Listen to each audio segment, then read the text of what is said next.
अमरावती स्थानिक स्वराज्य संस्था निवडणुकीत मोठी घडामोड समोर आली आहे।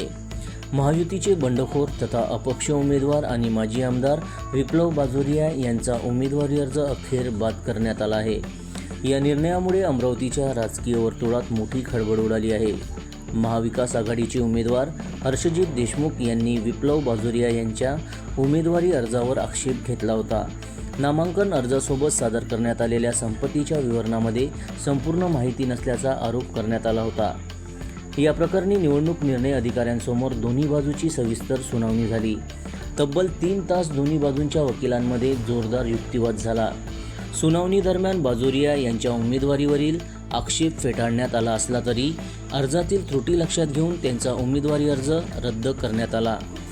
सुनवाई चल रही है। सारे जो जितने भी उम्मीदवार हैं सारों ने मतलब संगठन सबने एक साथ ज्वाइंट होकर मेरे फॉर्म पे सेम ऑब्जेक्शन लिया है, जो कि समझ में आता है कि सब ज्वाइंट है एक साथ में और दबाव नियमित अधिकारी पे दबाव तंत्र निर्माण किया है और मेरा फॉर्म रिजेक्ट मतलब जो त्रुटि बन ही नहीं सकती थी त्रुटि को निर्माण करके रिजेक्ट कराया है। तो इस मतलब मैं नक्की हाईकोर्ट जाके इस पर स्टे लाऊंगा और आपको पता चलेगा कि मतलब ऑब्वियसली इलेक्शन स्टे भी हो सकता है या मेरा फॉर्म वापस एक्सेप्ट भी हो सकता है। ये हाईकोर्ट का डिसीजन भी डिपेंड है। सर ऑब्जेक्शन क्या था?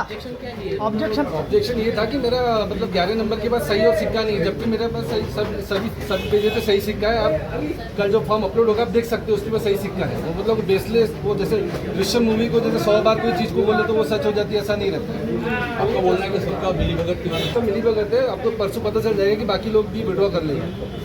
दरम्यान या निवडणुकीत आता 4 उमेदवारांचे अर्ज कायम राहिले आहेत। महाविकास आघाडीचे हर्षजित देशमुख, महायुतीचे प्रवीण पोटे पाटील, वंचित बहुजन आघाडीचे निलेश विश्वकर्मा आणि अपक्ष प्रशांत महल्ले हे उमेदवार निवडणुकीच्या रिंगणात कायम आहेत। विप्लव बाजोरिया यांचा अर्ज बाद झाल्याने निवडणुकीचे समीकरण बदलण्याची शक्यता व्यक्त केली जात आहे।